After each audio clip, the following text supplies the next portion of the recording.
Hey guys, welcome back to yet another podcast. It's a video podcast, and as always, today I'm going to talk to you about entrepreneurship. Uh, and specifically in entrepreneurship, today I'm going to talk to you about uh, your teams, how to judge your teams, how to judge your employees, how to motivate them, and how to make most out of them in a good way. So I've always believed that there are two kind of people. One is shepherd, the other is sheep. Either it's simple like a binary. It's either one or it's zero. It's either the person is shepherd or the person is sheep. भन्नाले कि त त्यो भेडा हो कि त भेडा चराउने मान्छे हो. So with every employees, with every teams that you set up, you need to be able to differentiate the kind of a person he is. Either he is a leader or he is a follower. So as always, uh, it's best if you have 99% of people who work for you are leaders, are separate, because you can always have more sheep, you can always have more followers, but then if you can have more leaders, that's the best for you. But then having said that, no matter how hard you try to explain it to your teams that you need more leaders, not everybody wants to be a leader, not everybody wants uh, to endure the process of becoming a good leader. So what do you do? What's the process? What's the process for people starting it out? What's the process for people who are hiring their first few teams?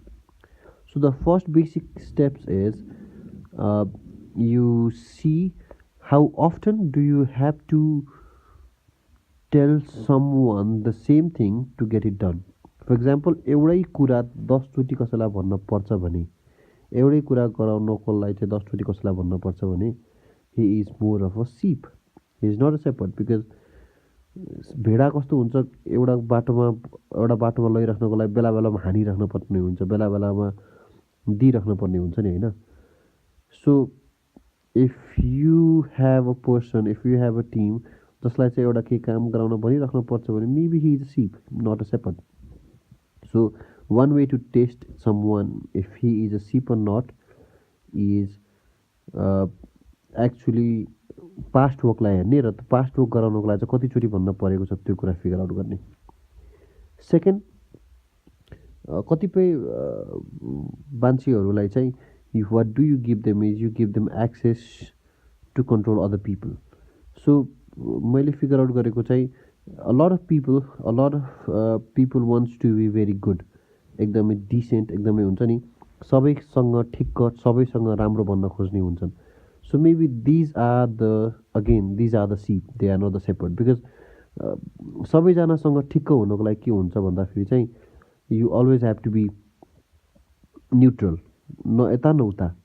त्यो भइसकेपछि it's again you need to understand, it's again the nature of a sheep, not a shepherd. किनभने leader हुनको लागि चाहिँ you have to be able to say what is right and what is wrong, regardless of what the other person thinks, regardless of what the other people may perceive it. So second way to test someone is giving them the authority to control other people, to control, assist, to control the newcomers. So यदि त्यो control गर्ने बेलामा चाहिँ if these people are really neutral and does not try to go beyond अनि एउटा हुन्छ नि, जस्तै अब कुनै गलत कुरालाई गलत हो भनेर त्यसलाई चाहिँ उसले भन्न सक्दैन भने, maybe he is again a sheep, not a shepherd. So these are the one of the two most important part to understand your employees, to understand what kind of person he is.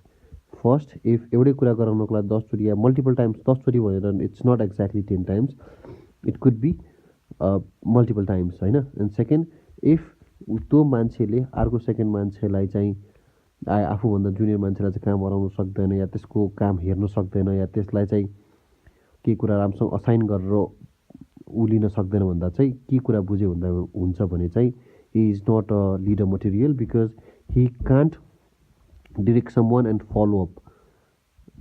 I hope I'm not making it complicated for you to understand.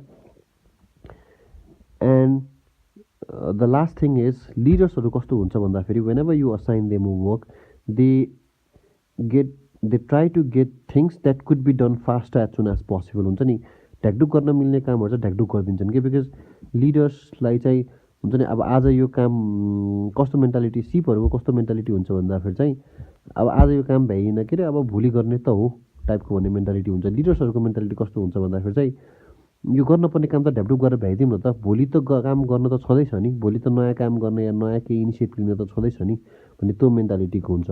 So third approach चाहिँ काम कतिको ल्याङल्याङ गर्ने हुन्छ होइन। अब ल्याङल्याङ as an एकदमै अब मोरलेस त्यो एकैछिनमा हुने कामलाई पनि ल पहिला यो आफूले गरेको काम गर्छु त्यसपछि त्यसको पालो आउँछ त्यसपछि त्यो गर्छु भन्ने एटिट्युड छ भन्दाखेरि चाहिँ त्यो चाहिँ सिप काइन्ड अफ मेन्टालिटी भयो कि he just stack it up and try to do things but then not use his own mindset and creativity to see what are the things that could be done faster on develop gardini and what are the things that takes time and actually taking time to do it.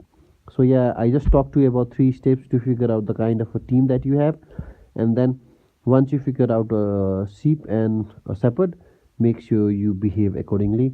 सेपर्डलाई बेसी opportunity दिनुपर्छ, सेपर्डलाई बेसी प्रोत्साहन दिनुपर्छ। सेपर्डहरूको फेरि कस्तो हुन्छ भन्दाखेरि चाहिँ 18 month इफेक्ट्स भन्ने हुन्छ कि they get bored easily.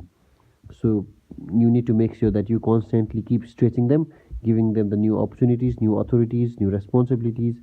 And yeah if you have figure out a shepherd, give them a lot of sip to handle होइन। Thank you so much guys for listening.